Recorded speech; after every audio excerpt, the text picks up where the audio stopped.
There was once a family so welcoming, so trusted, that travelers felt lucky to spend the night under their roof. And yet, people who stayed there never left. No bodies, no witnesses, just gone. But that wasn't even the strangest part, because despite dozens of disappearances, no one suspected them. Strangely enough, this wasn't a myth or some exaggerated legend. This actually happened. Our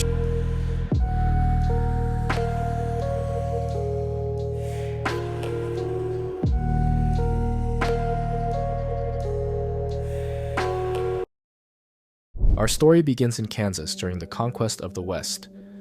The Bender family, who would later be nicknamed the Bloody Benders, were of German origin. The parents arrived in America a few decades prior, and there are 4 Benders in total. There is John, the father, nicknamed Pa, who is 60 years old. He is a tall, heavy man. He has frequent fits of anger and speaks almost no English.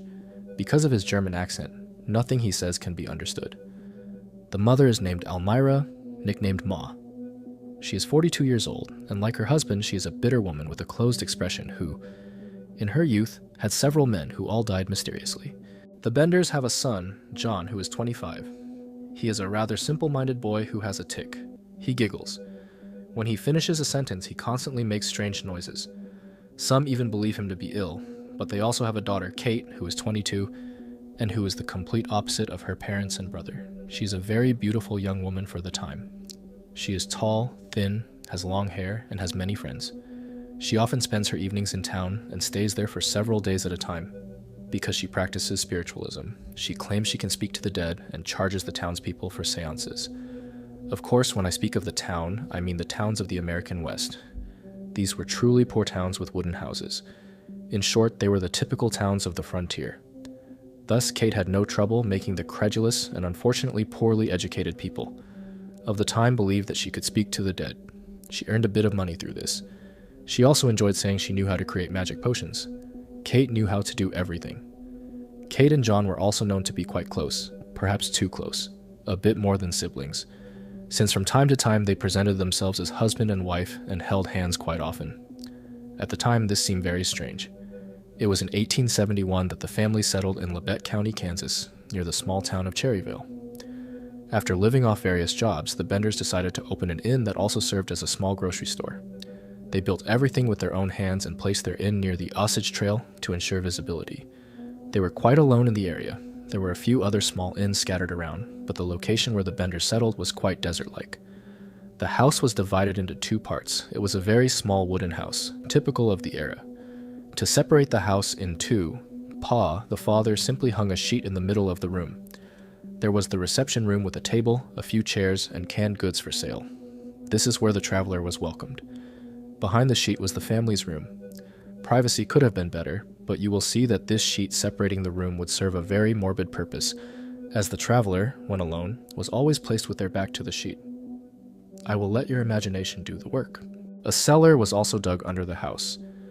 The trapdoor to access it was in the kitchen. Officially, the cellar was to serve as a cold room for food preservation. Normally, at the time, most innkeepers certainly had a cellar, but the cellar was not under the kitchen and was not accessed through a trapdoor. The cellar was usually outside, accessed by a door leading to stairs underground. But, as you might suspect, the cellar in the kitchen was not there by chance. The family had thought of everything. At the end of the winter of 1871, the inn officially opened its doors. Travelers found a hot meal and a bed for the night. Initially, the first travelers who stopped at the inn had the chance to leave the next morning. Furthermore, they had a great night. Ma prepared a superb stew. She also offered hot coffee at the end of the meal, and Kate occasionally showed herself to be very friendly with travelers in exchange for a little money. Thus, through word of mouth, travelers passing through the Osage Trail did not hesitate to stop for the night at the Bender Inn. But gradually, the men who stopped at the inn would no longer emerge the next morning. People spoke at the time of 100 disappearances. Unfortunately, these disappearances worried no one. It was the peak of the conquest of the West. There were bandits everywhere, so if people disappeared while heading west, it was just unfortunate. Most of the travelers who disappeared were lone men carrying their entire lives with them. Indeed, at the time when people left for the West, they took their money, their jewelry, and all their clothes. Each man therefore had a certain sum on him that could interest the Benders. Of course, most of the time, men who were very poor and only had enough money to pay for the meal, and the night left alive the next morning. Additionally, these hundreds of people who disappeared unfortunately did not have many friends, or at least not influential friends. How could you find someone in the American West? They could have disappeared anywhere, and it would have required a colossal fortune to hire people to search for a single man. Yet, several times scattered throughout Labette County, men were found. For example, a man named John was found in the river. He had been struck by a hammer and had a cut to the throat. Initially, the owner of the land where John was found was interrogated and strongly suspected, but he swore he did not know the man and was eventually released. Several men throughout the following months were found with the same injuries, but these cases did not interest the authorities at all. They had much better things to do than investigate the fate of poor men who set off alone to conquer the West. Throughout the year 1871 and until February 1872, about 10 men were found. Sometimes they were found alone, and other times they were found in pairs. All had the same injuries to the head and throat. In reality, these men had all been chosen by Kate. When they arrived at the inn at the end of the day, if they were alone, Kate would begin to use her charms and take an interest in them. She would ask them several questions. What were they going to do in the West? Was anyone waiting for them where they were going? Did anyone know they were passing through the Osage Trail?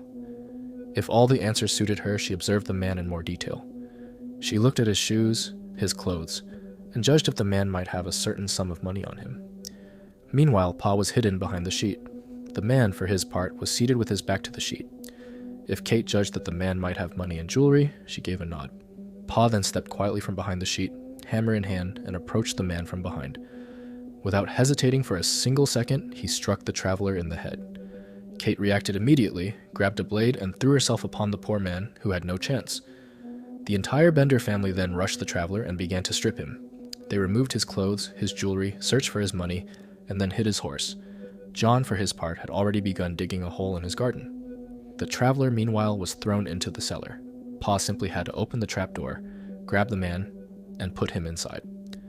We will continue with the details just after, as you will see that everything was very well organized. How did they resell the jewelry? What did they do with the horses? You will see. The Benders were a very close and complicit family. One must have absolute trust in the people with whom one does these kinds of things. A single betrayal means certain death. I think it was Kate, in reality, who managed the entire family business. She was the most intelligent. Contemporary testimonies say so. She was tall, she was beautiful, and she knew how to make money. John was a dull man. Pa was a bitter and mean man. Ma barely knew how to cook. You see what I mean? Kate set everything up, and I think Pa and Ma didn't really realize what they were doing, because for them, it was perhaps simply theft. Realize that Kate was a true psychopath. She managed the reception, and she decided with a single nod whether the man in front of her should live or die. The poor traveler was completely trapped in that small wooden house. Kate, with a single movement of her head, truly decided if the traveler would leave the next morning. It is completely insane. And Pa, his father, who was 60 years old, obeyed his 22-year-old daughter without thinking. He saw his daughter give the nod, and he, like a large, muscular man without a brain, moved forward. Bam! He delivered a hammer blow. It could make for quite a horror movie. But you will see that subsequently, the Benders were so well organized that today, we wonder if this was truly the first time they had done such things. 1873. 2 years after the opening of the inn, the Osage Trail was less and less frequented. Despite the inn's good reputation among the few travelers who managed to leave alive, people avoided the trail, as rumor said that many, hundreds of people, had disappeared while taking this famous route. So people preferred to bypass the road, losing several days on horseback, rather than risk simply disappearing. But the Benders had been far too greedy and had murdered far too many people in too short a time. Despite everything, no one suspected the horror unfolding at their home. Their field was a true cemetery, but the family was not stupid. They had planted fruit trees and made a small garden around their farm. As a result, when farmers passed by their inn, they did not wonder why John was digging almost every day. To them, it was normal. They were maintaining their garden. In fact, not at all. They were putting down fertilizer, but human fertilizer. In April 1873, Dr. William set out to search for one of his best friends, named John, who had not been seen for several weeks. Indeed, John had left with his daughter for his mother's funeral and never returned after taking the Osage Trail. Dr. William took his horse, went up the trail, and stopped at the few dwellings along the road. Each time he asked the same questions: "Have you seen a certain John and his daughter?" But no one had seen anything, and no one had really paid attention. Dr. William eventually arrived at the Bender Inn. He dismounted his horse, knocked on the wooden door, and Kate opened it. She immediately saw that the man was wealthy. He had a fine hat and nice boots, so she immediately began to use her charms to bring him inside and catch him in her trap. But initially, Dr. William refused. He was not there to eat or sleep. He just wanted to know if his friend John and his daughter had come to the Bender Inn. Kate explained that no, she had seen nothing. She had not seen a man with his young daughter come to the inn. She still forced William to enter. She told him, "Listen, I practice spiritualism. If you want, we can do a very quick session to see if I can find them." William accepted, a big mistake. Because he would not let the matter go, he didn't want to eat or drink coffee, and he asked a lot of questions because he felt the family was strange. He felt uneasy in this small room, cut by a sheet in the middle. Unfortunately, William insisted so much that Pa took his place behind the sheet. Kate then looked at her father and gave her famous nod. Pa, without thinking once again, threw himself at the man with his hammer. But this murder of Dr. William would be one of the biggest mistakes the Bender family would make. Indeed, Dr. William was a well-known man in town, and besides that, he had warned everyone that he was going to search for his friend for several days on the Osage Trail. But that wasn't the worst part, because William's brother was Colonel Ed York, but also a Kansas senator. Suffice it to say that if his two brothers began searching for William, they could search every house in the county. Clearly, the Benders were in trouble. You can see it coming. One of the greatest manhunts in American history was about to begin. The beginning of the trouble. Ed, the colonel, after several days without seeing his brother William return, mounted his horse and went up the Osage Trail. He, in turn, passed the houses. This time, people remembered Dr. William because he had knocked on their doors. Ed finally arrived at the Bender Inn. He dismounted, knocked, and Kate opened the door. Upon seeing Colonel Ed, Kate rejoiced. The man was in a suit. She felt he was rich, and likely had a good purse on him. She invited him in almost immediately, but Ed refused right away. Like William, he said he was not there to drink, eat, sleep, or anything else. He was looking for his brother, Dr. William, and wanted to know if he had been there. Ed asked immediately to speak to the owners, Ma and Pa, but Kate explained that her parents spoke no English at all or spoke it very poorly. Ed then explained the situation. John had disappeared, his brother William had gone looking for his friend John, and William in turn had disappeared. Did the Bender family know anything? Kate explained with a smile that no, she had not seen Dr. William, let alone this John. No one had come to the inn in recent days or even weeks. She tried once more to lure Colonel Ed into the inn, giving her famous speech, "I practice spiritualism, come in." But Ed did not give in. He did not let himself be played and thanked Kate, then decided to leave. On the ride back, on his horse, Colonel Ed thought a lot about that inn. Indeed, he found the family very strange. As soon as Kate had opened the door, he had seen Pa go behind the curtain. Ma, for her part, watched him from a distance in the dark. He also saw that the room was simply cut in two by a sort of sheet. He clearly saw that the atmosphere was very strange. There was a sort of morbid vibe inside those wooden walls. It didn't make him want to enter at all, and it didn't inspire any confidence. Nevertheless, for the moment he had absolutely no proof. But several days passed, and one evening a woman went hysterically to Colonel Ed's office. She explained that she had just fled the Bender Inn and had been assaulted there. Without hesitating for a second, the colonel called his men and went to the inn to demand explanations. Kate tried to calm the situation. She tried to explain what happened. And suddenly, Ma, who was supposed to speak no English at all, began to speak almost perfect English, screaming that the woman had dared to criticize her coffee and was a witch. At that moment, there was a silence and an awkwardness. The colonel did not understand why Kate would have refused to let him speak to her parents, or why she had lied saying they didn't speak English well. Regardless, the colonel and his men eventually left. But the colonel's men on the way back told him they found the family very strange, that the parents seemed a bit foolish, and that the small wooden room, cut by a sheet, appeared very weird to them. They had never seen that before. After this scene, the Benders decided to stop their activity for a while. In any case, they now had enough savings. At that time, in mid-1873, a meeting was organized by the residents of the county. Indeed, they had had enough. There were now very few travelers taking the Osage Trail and passing through the town, so businesses were starting to do very poorly. They wanted to resolve these disappearance cases. They wanted to find a culprit so that people would stop talking about it once and for all. A meeting was organized at the county school. During this meeting, Colonel Ed, Pa, and John were present, along with other farmers. At that moment, those present voted for all houses, inns, and farms along the Osage Trail to be searched. Every house and every shed would thus be searched by Colonel Ed. Were we on the threshold of the most macabre discovery in the history of the United States? The future would tell a few days later. The searches began. A few houses were searched. They even searched old abandoned sheds in the middle of fields. But for the moment, they found no clues and found nothing. Additionally, bad weather settled in for a few days in the region. It rained, there were storms. So everything was halted. It was about a week later when Billy, a local farmer, was crossing the Osage Trail to go to his farm. The problem was that when he wanted to stop at the Bender Inn for a coffee, he realized the door was wide open and no one came to greet him. He arrived in front of the inn, asked if anyone was there, and while observing, he realized the Bender family's livestock, a few chickens and pigs, seemed completely starved. Some animals were slumped on the ground, no longer having the strength to stand. Billy decided to enter the inn. He observed the room, which was plunged into darkness, and realized there was nothing left. Only the sheet remained in the middle of the room. There were no more canned goods, no more of the Bender's clothes, nothing. The family was not there. Had they disappeared in turn like those hundreds of other people over the last few years? Billy decided to return to his farm and warn the colonel. Upon hearing the news, the colonel immediately went to the Bender Inn, accompanied by his men and several residents. It was the next morning and all the men began to surround the inn and call for the Benders. The colonel and a few men entered the inn. They had never entered before, and they smelled a truly horrible odor, as if the inn had never been cleaned. It smelled of heat and rot. He then realized there was a trapdoor leading to a cellar.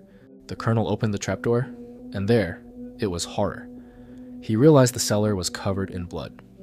Moreover, it wasn't really a cellar, it was a sort of square dug into the earth that had just been paved, and on those stones there were bloodstains everywhere, and there was actually a layer of blood in the cellar.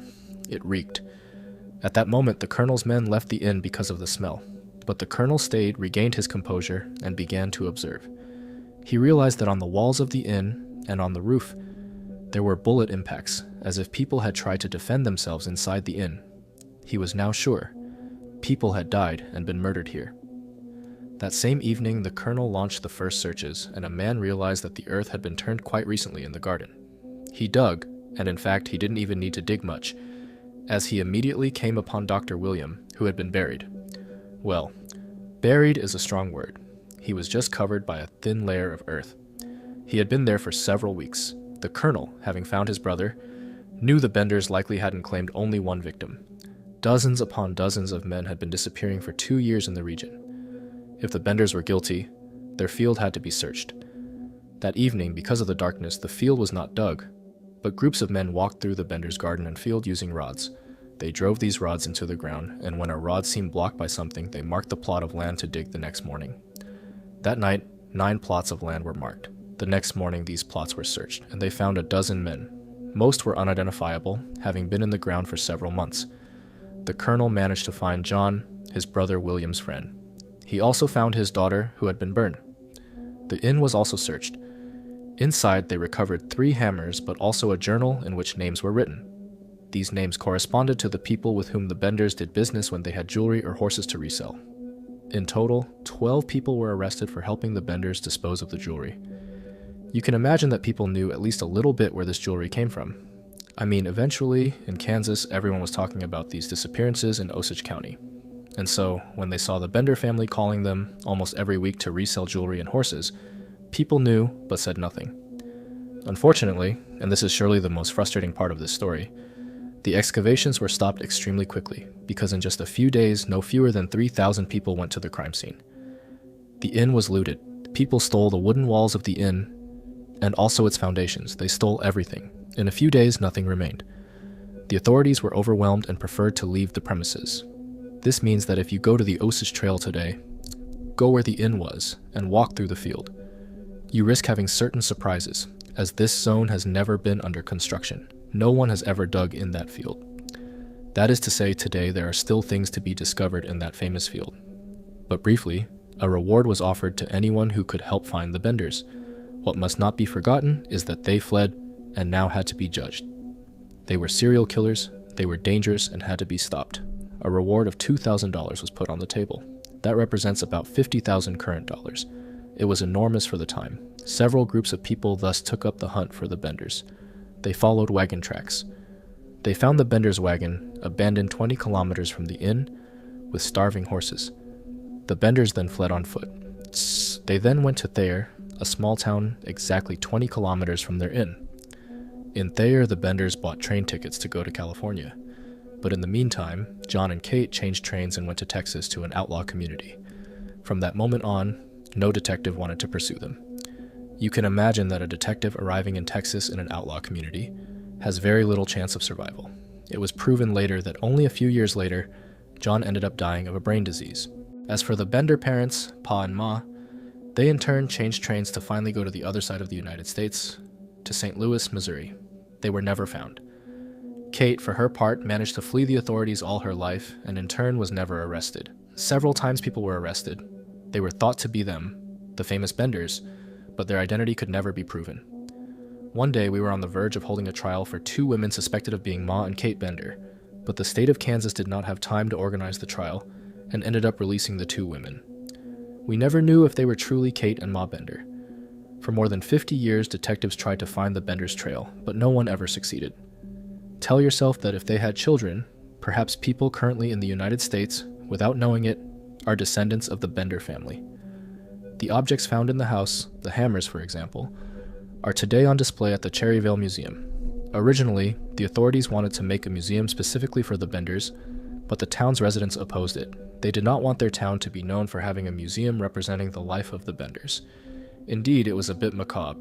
The few curious people who at the time had the courage to wander around the inn at night say that the place is now haunted and that screams are heard there at night. Whatever the case, in only 2 years the Benders managed to develop their Machiavellian plan to earn maximum money. They made hundreds of men disappear without ever being punished. Were they truly ever caught one day? Several groups claim to have killed them, but no one has ever brought proof. The Benders were thus able to finish their lives completely free with the jackpot they had collected.